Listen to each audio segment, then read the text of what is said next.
Ce jour est dédié pour l'élévation de l'âme de Messaoud Albert Ayesh Ben Johar, on verra de mémoire bénie. Alors, on est le lundi avant Yom Kippour, mercredi soir c'est Yom Kippour, mais on n'a que faire la veille de Yom Kippour. Ok, alors, d'abord c'est bien de manger du poisson le mercredi matin. Pourquoi le poisson? Comme ça que le Ben Ishra d'après la Kabbalah. Parce que le poisson, je peux vous remarquer, mais il a un œil ouvert. Tu n'as jamais vu des poissons qui ferment les yeux comme ça. Alors de même, on dit qu'à ce moment-là, dès la nuit déjà, l'œil d'Hachem s'ouvre avec bonté pour le peuple d'Israël, sans se fermer. Et vu qu'il y a cette lumière maintenant, alors on mange le poisson parce que ça correspond à chaque chose matérielle qu'on a ici. Elle a une source spirituelle et le poisson donc correspond à cela. Ensuite, c'est super important d'aller au mikvé, normalement tous les jours, au moins la veille de vendredi, mais celui qui fait ni ça, au moins la veille de Kippour. Le jour de Kippour est comparé à un mikvé. De même qu'un mikvé purifie les impurs, ainsi Dieu vient et purifie Israël. Donc c'est bien d'aller au mikvé pour se purifier. Maintenant, pas tout le monde peut aller au mikvé, pas tout le monde a un mikvé proche de chez lui. Alors si on n'a vraiment pas le choix, on peut faire un mikvé avec les mains. Comment on fait cela? Concentrez-vous bien, c'est un peu compliqué. Comme ça dit le Ben Ishraï, c'est pas équivalent à un vrai mikvé, mais c'est quand même mieux que rien. Alors le nom de Dieu, ce nom ineffable, Yud, et puis Hey, il ne faut pas prononcer l'un après l'autre, et puis Yud, et puis Hey, et puis Vav, et puis Hey. Maintenant, ces lettres, elles ont un nom. Le Yud, on l'écrit Yud. En français, j'aurais dit Y-O-D. En hébreu, on l'écrit Yud, Vav, et puis Dalet. Le Hey, on l'écrit Hey, et puis Yud.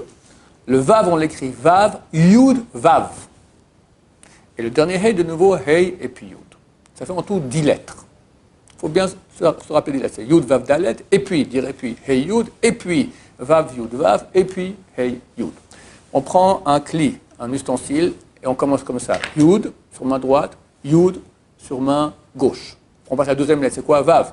Vav sur main droite, Vav sur main gauche. Daled, Daled. Et puis, Hey, Hey. Yud, Yud. Et puis, Vav, Vav. Yud, Yud. Vav, Vav. Et puis, Hey, Hey, Yud, Yud. Vous avez suivi?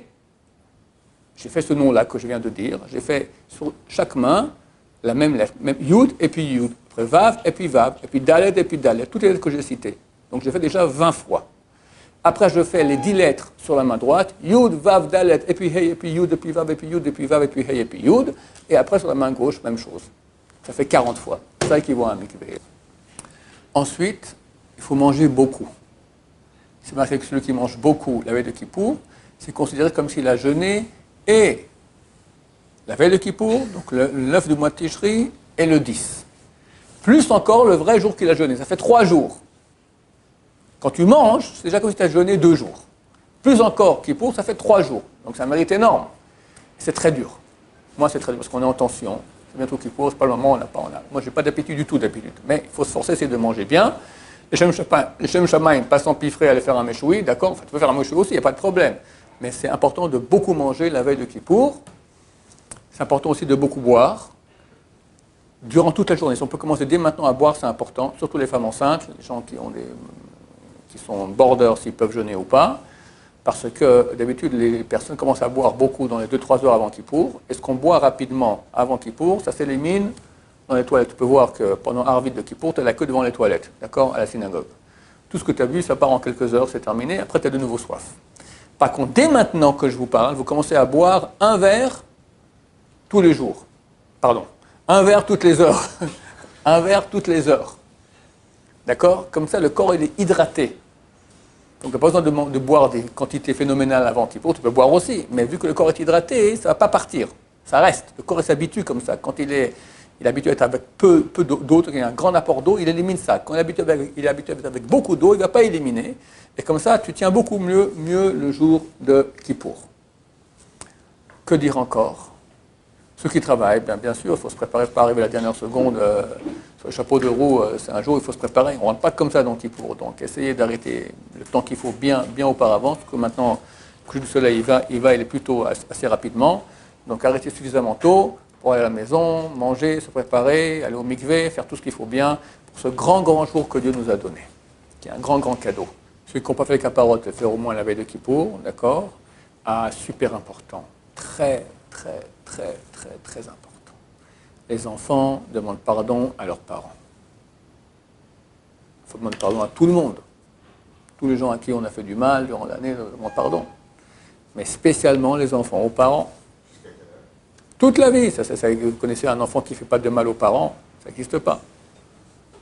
Et le Ben Ish Chai dit, si les enfants sont idiots, et aujourd'hui, hélas, ça arrive, alors que les parents excusent de vive voix, dit, j'excuse à mon fils toutes les bêtises qu'il a fait, tout ce qui m'a fait souffrir toute ma vie, d'accord, et ma fille, etc. D'accord. Si les enfants sont idiots pour ne pas demander pardon aux parents, au moins que les parents soient intelligents, et leur excusent toutes les bêtises, toutes les souffrances qu'ils ont fait endurer à leurs parents. C'est très important. Yom Kippour pardonne tous les péchés entre l'homme et Dieu, mais pas entre l'homme et son prochain. Quand on a fait un péché entre l'homme et son prochain, on a fait deux péchés.